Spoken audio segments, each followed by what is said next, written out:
you doing? Nope, my name's not Red. I'm the Lawnmower Lady, and I like fixing small engines. Today's video is going to be a tune-up on this older Craftsman 22-inch mower.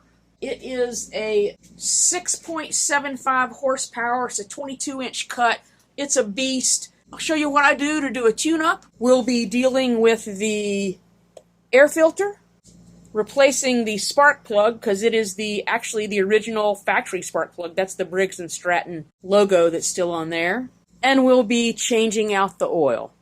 I've actually already rebuilt the carburetor. That's a separate video. I'll post a link to that up here if you want to see that. The mower's in great shape for the most part, so follow along. The first thing I'm going to do is remove the airbox cover. This is an 8mm. You can do this with a 5/16 as well, but that comes off there. And the airbox sort of hinges off the bottom. Now, as I explained earlier, I've already cleaned all this up. I've done a complete carb service, but the one thing you do want to make sure is that there is as little dirt and debris in here as possible. All right. And this filter, although it doesn't look too bad, since it's been sitting for so long, I think it's useful to give this a fresh air filter. On this particular style of mower, this Ready Start name, Auto Choke, whatever, it might have different names on there. But the one thing you do want to check for, if you can see right inside of here, the brass butterfly for the auto choke mechanism is currently closed, and that is the way it should be when it is cold. And you can see if I put a screwdriver in here, the choke flap moves freely, open and close. But that's a dead giveaway if that flap is open, that there's something wrong with your auto choke mechanism. So when you go to replace your air filter, just make sure everything is as clean, get as much dust and dirt out of there as possible. They tend to accumulate a lot of dirt on the backside here. And your Briggs and Stratton has a convenient up and out for you. This blue rubber part should fit tightly right inside of the airbox. And there are these 3 tangs on the bottom that hook on the bottom. And put that back and tighten that back down.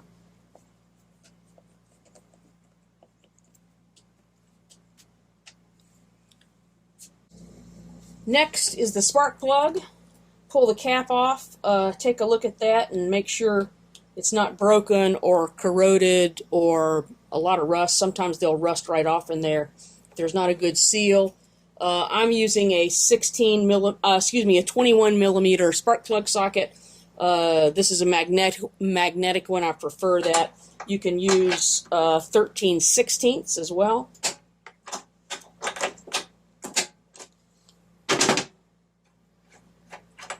I think I mentioned earlier that this is the original plug. You can see all the paint still over it, the Briggs and Stratton, and this plug is pretty black and sooty.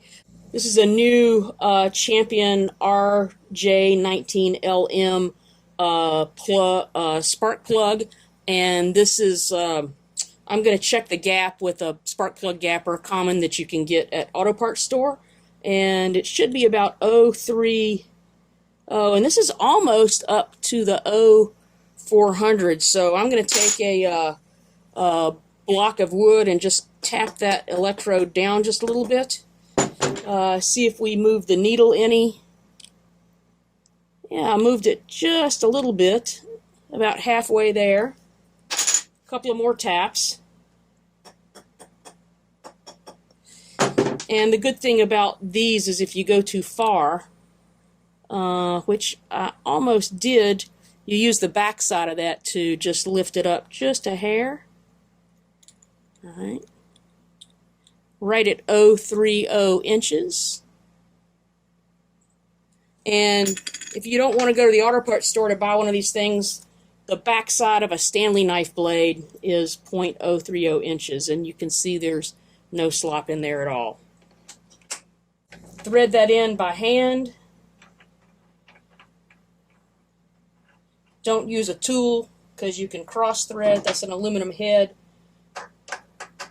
Once it is seated at the bottom, no more than 1/4 of a turn to crush that washer. The next thing I do, which is not everyone does this, but I have an old can of dielectric grease that has lost its aerosol, and I just take a little bit of that and I put it just on the rubber part of the boot. I'm not actually trying to get it on the electrode in the bottom. That's only to, hopefully, if there's ever a crack in the spark plug or something like that, it's not going to jump across here and kill the mower. So anyway, you push it on until you hear a positive click. For on the left-hand side of the mower, I'm going to check the oil, and it's dark and overfilled.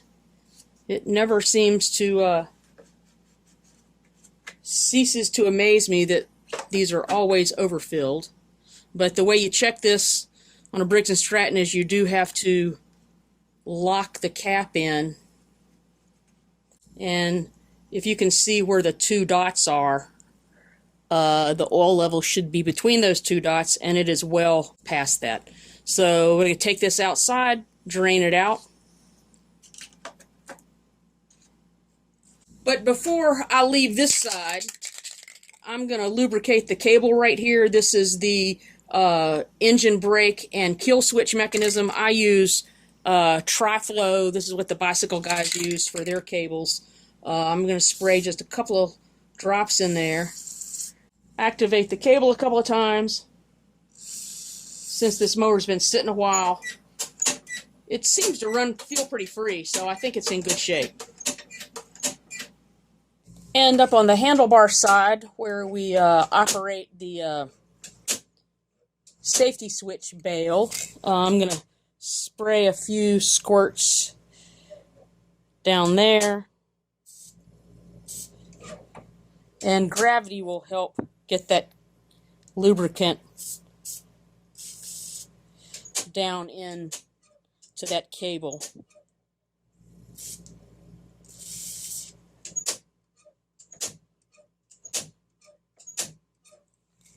This particular cable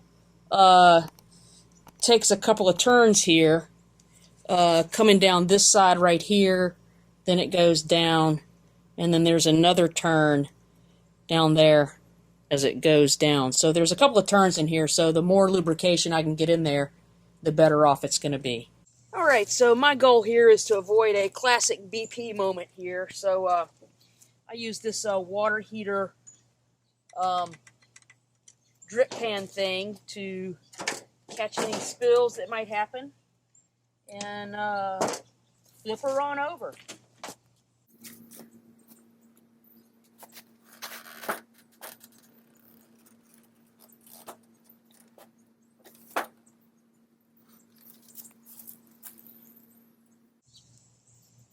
Since the motor's cold, I'll let it sit there for a little while. Alright, looks like it's almost done dripping here. Give another little push over to the side, see if any more will come out. You probably can't see this, but this little container is almost full. There was almost a full quart in here. Alright, most of these engines take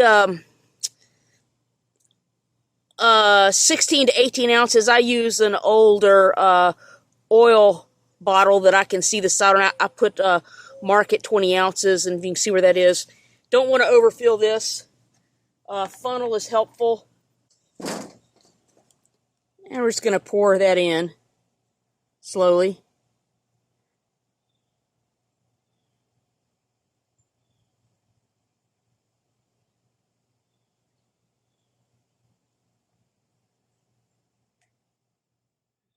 Alright, so now we're going to check our oil level. Remember, Briggs and Stratton engines, you need to screw the dipstick all the way down. And sometimes you got to look on the back side. It's a little easier because the oil just flowed in. It sometimes gets there. But I think we're good.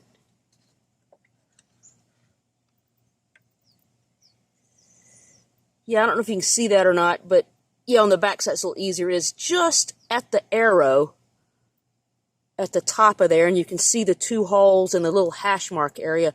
That's where it should be. All right, as they say in the business, we're going for the money shot here.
If you have any questions or comments, please feel free to leave them below. Believe me, I read everything. I try to answer all of them. And I really appreciate you watching my channel. So, if you liked anything or you learned something, please push the like and subscribe button, and I can make more of these videos. Remember, I'm the Lawnmower Lady, and as I'm fond of saying, mow happy. Thanks for watching.